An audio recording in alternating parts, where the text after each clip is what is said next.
Welcome to the Holistic Accountant Podcast. Before we get in today's episode, just a quick note. From July, this show's changing its name to Business by Design. The new name reflects where this podcast has naturally evolved, helping you start, scale, or exit a business. Same hosts, same practical focus, just a sharper name for what we want to do here. Right, let's get into it. Okay, today Mena and I would like to talk about a hiring system that is based on evidence rather than gut feel. It's a really difficult thing. We all know hiring great people is a really important part of establishing a robust and successful business. And, one of my mentors once told me, it's a bit crude, but one of my mentors once told me that, Stuart, you can't build a great business with shit people. So, of course, great people means, to me, it means people with great attitude that bring effort, that care about the work that they do about, and that really connects with the value clients and customers that your business seeks to serve. And if you can build your business with a lot of people like that use their own self-initiative, then it doesn't then rest just on you as the owner and founder of that business to drive it forward. But quite often we hire on gut feel. We meet the person maybe once, possibly twice. We might have a coffee with them, have a chat. And those sorts of,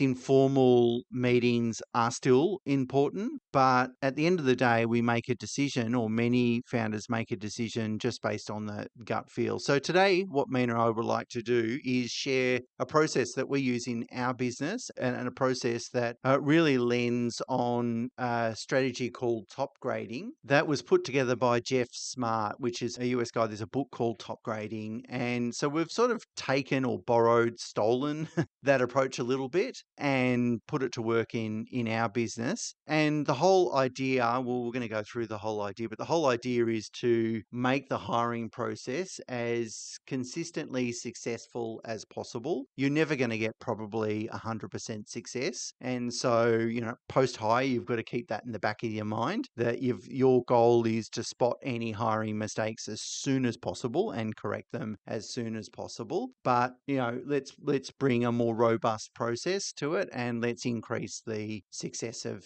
the process. Yeah, that's right, Stuart. And what I see a lot, and we've probably hired a lot of people over the years, Stuart, and whether it be good or bad, but what I found that most businesses do wrong is they treat the job description as the brief. They don't really think what actually success looks like in a role. And that's probably one of the best interview questions I've got ever over the span of my career, is that people come in and they ask about the role. They genuinely want to know what success looks like in that role. It's not about ticking the box or, just working the 9 to 5 just to make sure the bare minimum is met. No, they want to actually succeed in the role. They want to understand what that looks like. So it's really important to identify before the job description or after the job description's written what the 3 to 5 core accountabilities are and what's important in those accountabilities for them to succeed in that role. Under each accountability, there needs to be measurable outcome. Because at the end of the day, you can't manage what you don't measure. So it's really important that there's no ambiguity in the role. You need to clearly manage performance. The staff member needs to be really sort of clear on what that is. A job description tends to be quite broad in nature, quite ambiguous, whereas there needs to be key accountabilities, key metrics in place for you to actually manage and measure. So if we use an example, think about, for example, a waiter in a restaurant. If you're hiring for a waiter, hospitality it's a busy environment, a lot of pressure, relies on a lot of personality and dealing with sort of that pressure in good stride. So when you're hiring for a waiter, for example, the key accountabilities will be around how hospitable they are. How do they handle pressure?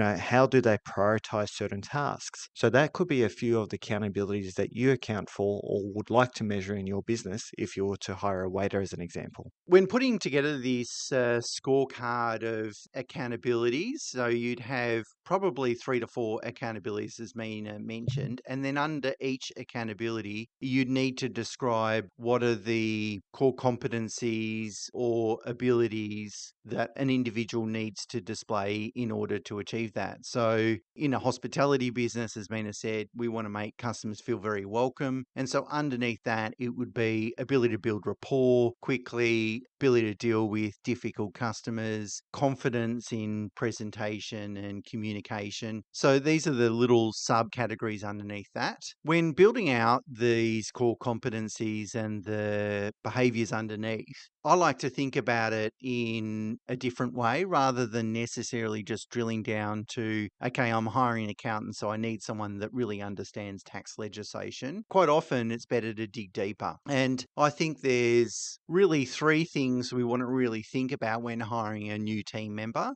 Firstly, personal strengths. Secondly, their experience. And finally, their attitude. So I think personal strengths, and of course, personal strengths can be improved over time through training and experience. But I think quite often you'll meet different personalities and they're going to have, and different people, and they're going to have innate strengths within that. So, for example, it could be communication or ability to build rapport straight away or an analytical ability. Again, these things can be trained, but I find that whether the person's 22 or 42 or 62, those individuals can have those innate key strengths. And so you really want to identify those and hire for those. So to give you another example, in our business, we like to hire people with intellectual curiosity. So we want people in our business to not test conventional wisdom just for the sake of it, but always be interested in, gee, I wonder why we do it this way, or I wonder if there's a better approach, or I wonder if I should learn a little bit more about that. This intellectual curiosity tends to be a personality trait rather than something that is naturally trained for. So if you can think about what are those key strengths in that individual that you're looking for, you can build it into this scorecard. And as I said, then we're going to show you how to sort of reflect that in the interview. The next attribute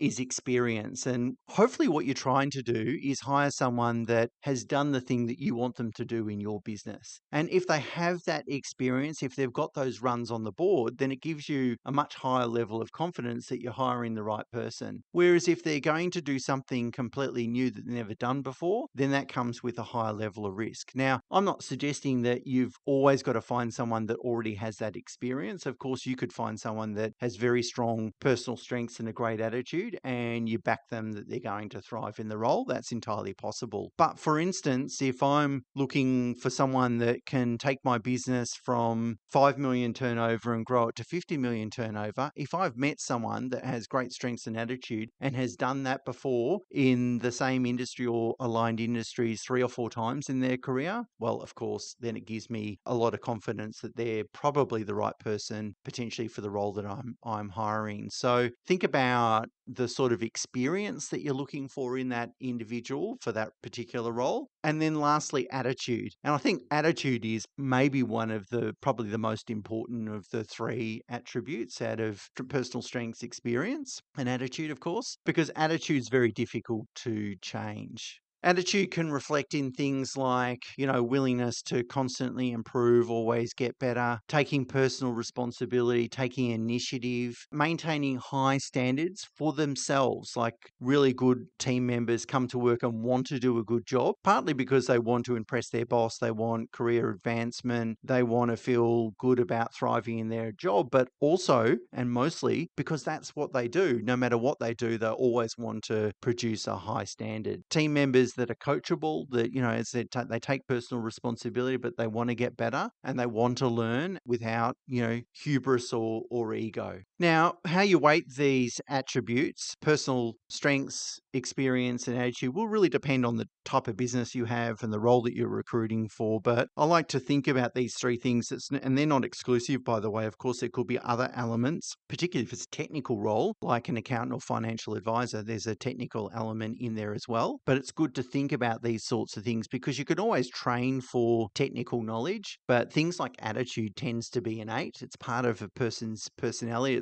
It's shaped by their own beliefs and experiences, and it's going to be difficult to sort of move the dial. So if you hire for the things that you can't change and then worry about the things you can change after you make the right hire, we find that's the best way to approach it. Okay, so once we've got these very clear idea of what these attributes and what these sort of core skills or behavior under each of those key attributes are, we can build a bit of a interview framework, and maybe Many you can take us through that. So what we use in our business is a scorecard system. So this is a scorecard that we actually establish before the interview, and it's basically based on those accountability metrics that we've mentioned before. So think of it, sort of sits between a job description and a performance plan. It's a document that sort of makes the whole process coherent. It's a document that keeps you aligned in the interview questions that you sort of ask the candidate. It lists the key competencies the role requires, and it makes sure that all your questions and the answers that are generated are all form a response for you to actually be able to put a score to each of those key metrics or accountability items.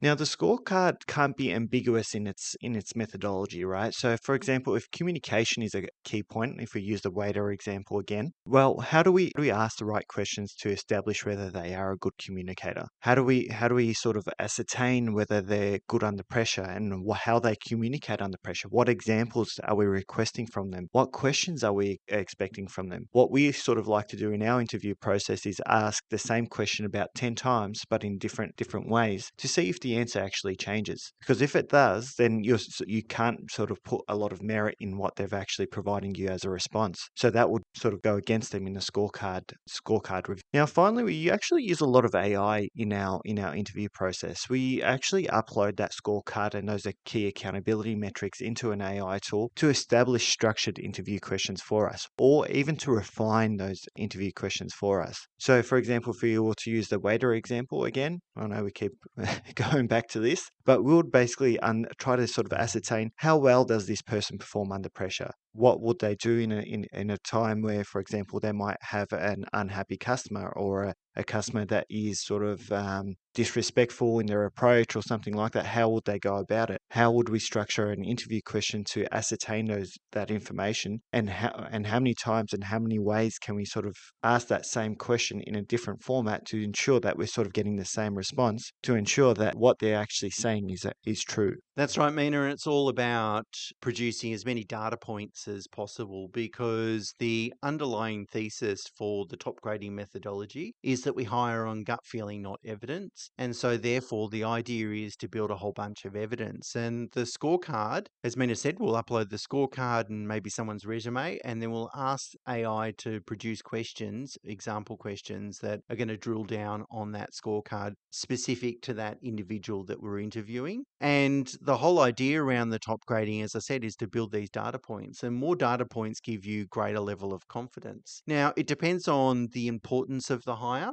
So the seniority of the position and also the importance of the hire relative to your business. But I would argue every hire is important, even if it's someone that's sitting in a call center answering calls. I think that role is really important because they can really make or break your brand by the way that they deal with customers. And quite often those sort of job levels are often regarded as not that important, whereas I think that's nonsense. So I think for most people listening to this, every single hire is important. And the idea around top grading is, as I said, you've got to build those data points. And what they're sort of saying is what Mina suggested is in terms of asking the question 10 times. Well, they'll take it even further and have, 4 or 5 different interviews with different people in your business, so different interviewers. And the longer the process, the more data points you have, the more robust the decision making you have. Now, I think 4 or 5 meetings might be a little bit of overkill, unless you're an absolute key member of your team, like a CEO or CFO, a very senior sort of person. That is probably worth investing that time. We typically do 2 to 3 interviews. We will have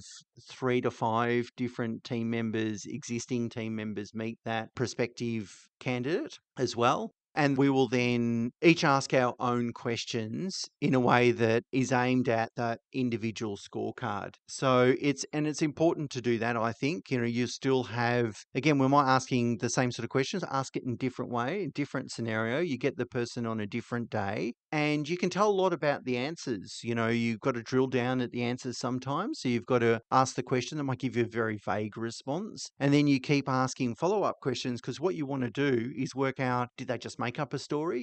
Tell me an example or give me an example of how you dealt with a difficult customer. So to use Mina's waiter example, have you had someone that refused to pay the bill? How do you react when, someone continues to complain throughout the service of their meal? I don't know. I've never interviewed for a for a wait staff, but they're the sorts of questions you could ask. And there's probably 20 or 30 different questions that you could ask. Give me an example of if we spoke to your existing, boss that you report to, what would they say about your abilities to do X, Y, and Z? Really good ways of kind of framing the question to really force them to give you actual examples, actual working examples of how they've reacted in certain situations to allow you then to assess each of those criteria that you've deemed important. And if you do that, if 5 different people from your business do that in a bunch of different ways, as you can start to see, you start to build quite a bit of evidence. I guess now, Mina, we'll talk about what to do with that evidence. Now, with each of the interviewers, it's really important that you don't deliberate after an interview. It's really important that each person goes back and independently fills out that scorecard. So, for example, for each metric, you'd have a rating from 1 to 5, and you'd have a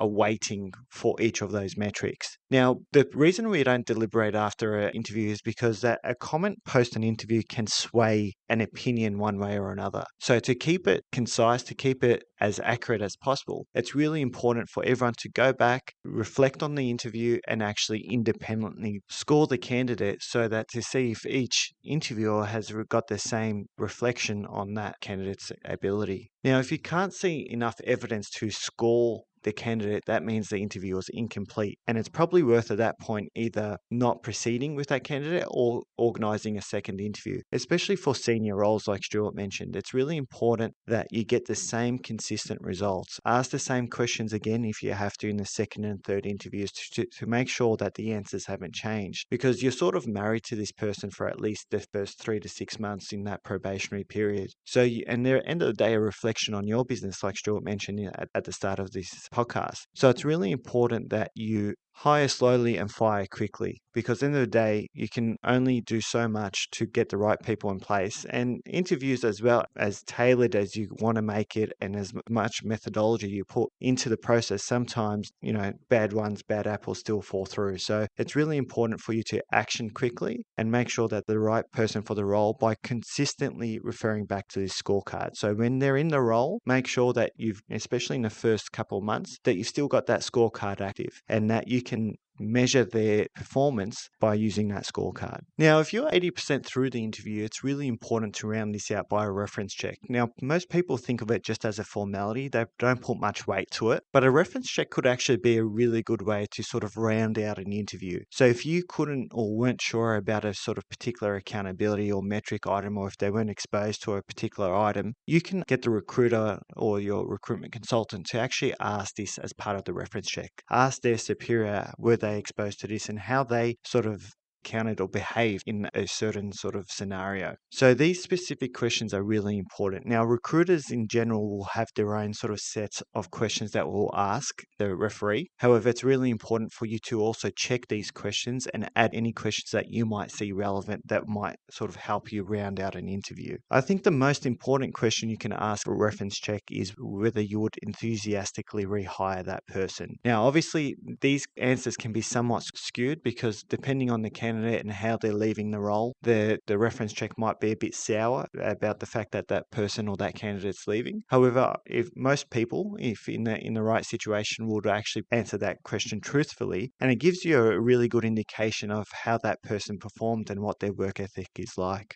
Other than building data points throughout the interview process and through the reference check process, the other thing we like to do is be really upfront and honest with the candidate, because I think it's really important to state exactly what they should expect should they be successful in being appointed to the role. So, for instance, we would say that we're really fanatical about following our systems, that doesn't mean that they can't challenge the system, but once we all agree that this is the one process that we all follow at Pro Solution, then we expect everyone to follow it. And when when there's some disagreement about, what the process might look like, of course, again, we can go back and reinterrogate it. But at the end of the day, once we all agree that this is the right way to go, the individual might not agree. We all agree to follow that one process. And we're fanatical about that. And we will say that in the interview so that, it's clear to them. We might say to them, if that's not an environment that you would enjoy working in, then this is not the place for you. And so I think that there's non-negotiables that most business owners and founders have within their business in order to achieve or deliver the value to customers or clients or deliver the product experience that is necessary. And if there are non-negotiables and you hold very high standards, be really upfront about that and be really clear about that. And at the end of the day, you're better off to work out whether you're not the right fit before you actually make an offer to that individual rather than after the fact, because it's just messy to, wind yourself out of that relationship. If you find yourself in that situation, it's exactly what you need to do, but it's messy. So what we like to do is put all the bad news on the table, all the things that, some people that we're fanatical about, that some people, might not enjoy, and be really upfront about that and be really frank about that. So for instance, we might say, our systems in this part of the business are a little bit messy. They're not quite there. This is why we need you to sort of come into the business and be, rather than selling, look, everything is fantastic and rosy in our business and you'll have no problems. As I said, it's better to be really upfront about that with candidates. And, some people the right people will thrive in it. The right people will be really attracted to it. So if I'm someone that loves systems, checklists, like to follow process, like the rigidity of that, then I'll go, great, that's a place I can thrive in. If I'm all over the place and have trouble following instructions and systems, then of course I'm going to be detracted from that role. Now, the scorecard's not a set and forget thing. We continually use it or refer to it when assessing performance, and we could potentially add to it too, or subtract to it. So, for example, there might be improvements in the role that person, or efficiencies in that role that person sort of establishes by introducing things such as AI or something like that they're no longer accountable for, or their role might adapt and they might get more sort of accountability. So, it's really important to constantly refer to this scorecard and to always check in, especially at least monthly during that probationary period, to ensure they're the right fit. So that's it for today. Until next week, bye for now. Now, Thanks for listening. We're dedicated to producing practical, valuable insights for business owners, and this show grows through people like you. So if you found something useful today, the best way to help us and pay it forward is to leave a rating and review where you listen to your podcasts. It only takes a minute and it would genuinely help us. Also, if you know a business owner who would benefit, please share this episode with them. We'll see you next week.